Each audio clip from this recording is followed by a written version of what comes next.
মৃত্যুর দীর্ঘ ৪ মাস পর অনুষ্ঠিত হতে যাচ্ছে ইরানের সাবেক সুপ্রিম লিডার আয়াতুল্লাহ আলী খামেনির শেষকৃত্য।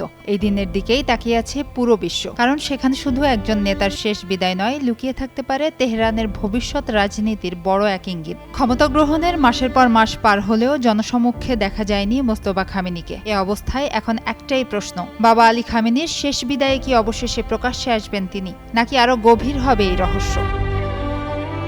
আগামী ৯ জুলাই রাজধানী তেহরান সহ দেশের বিভিন্ন স্থানে লাখো মানুষের উপস্থিতিতে শেষ শ্রদ্ধা জানানোর প্রস্তুতি চলছে। এই রাষ্ট্রীয় আয়োজন ঘিরে আন্তর্জাতিক গণমাধ্যমেরও ব্যাপক নজর রয়েছে। তবে সবকিছুকে ছাপিয়ে আলোচনার কেন্দ্রবিন্দুতে উঠে এসেছেন একজন আয়াতুল্লাহ মোস্তফা খামেনি। দীর্ঘ সময় ধরে তাকে জনসমক্ষে খুব কমই দেখা গেছে।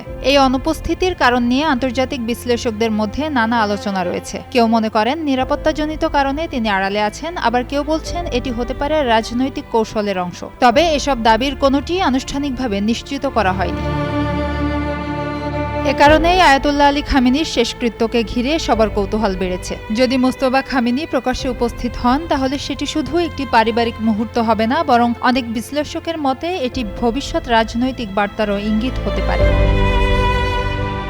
অন্যদিকে যদি তিনি এবারও প্রকাশ্যে না আসেন, তাহলে তার অনুপস্থিতি নিয়ে নতুন করে আরও জল্পনা শুরু হওয়ার সম্ভাবনা রয়েছে। তবে একটি বিষয় পরিষ্কার, এখন পর্যন্ত ইরানের সরকার বা রাষ্ট্রীয় গণমাধ্যম আনুষ্ঠানিকভাবে নিশ্চিত করেনি মোস্তফা খামেনি শেষকৃত্যে প্রকাশ্যে উপস্থিত থাকবেন। তাই বিষয়টি এখনও অনুমান এবং বিশ্লেষণের মধ্যেই সীমাবদ্ধ।